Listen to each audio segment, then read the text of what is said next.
hanyuma icyo kintu rero ni ikintu kirimo etape nyinshi, wenda ndavugaho dukeya ku byadufashije nk'uko wari ubitubajije. Icya mbere cyadufashije kwari ukuganira tubwizanyije ukuri, nta guca ku ruhande.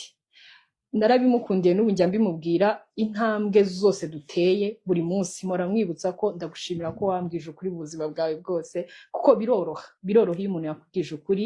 Ejo iyo hari ikibuze mu rugo ntabwo wibaza ati kuki cyabuze, bavuga nyine cyabuze kuko nyine twese turi kubona nta mafaranga ari n'urugero cyangwa se ibyo ngibyo.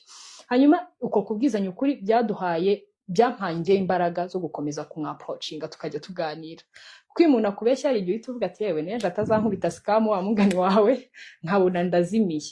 So dukomeza tuganira. Indi ntambwe ya kabiri yabayeho ni ukumvana, cyangwa se n'ubu ikidufasha mu rugo rwacu twubatse, kumva mugenzi wawe, kumva partenaire wawe, ikintu akuganirije ukabanza ukamutega amatwi.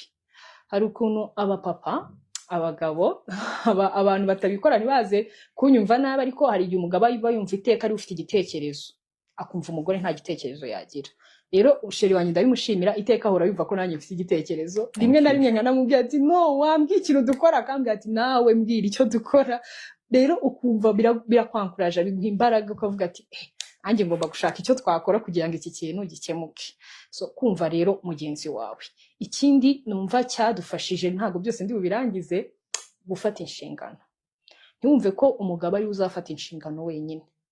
Hari abantu bavuga ngo no muri Bibiliya Imana irabivuga umugabo ni umutwe, nibyo rwose Imana irabivuga, ariko nta hantu Imana ivuga ngo umugore genda uryame usinzire wo kugira icyo ukora.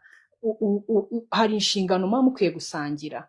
Umugabo yega akabera umutwe umuryango, kuko niko ijambo ry'Imana ribivuga, ariko nawe ntumuvunishe. So ntekereza rero ko gufata inshingano twese tugafashanya. Yambwira ati iki ndabona byanze, nkamubwira ati nanjye ndahari, nawe yambwira ati iki cyanze, nawe nambwira iki cyanze, nawe akambwira ati ndahari, humura.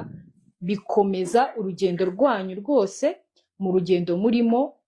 Ntekereza ko ibyo bintu bitatu murengejeho, donc icya mbere kibanza byose kibishyigikira no gusenga. Iyo ibyo bintu mubikoze ibindi ubutaha, ariko utwo tuntu twaradufashije cyane.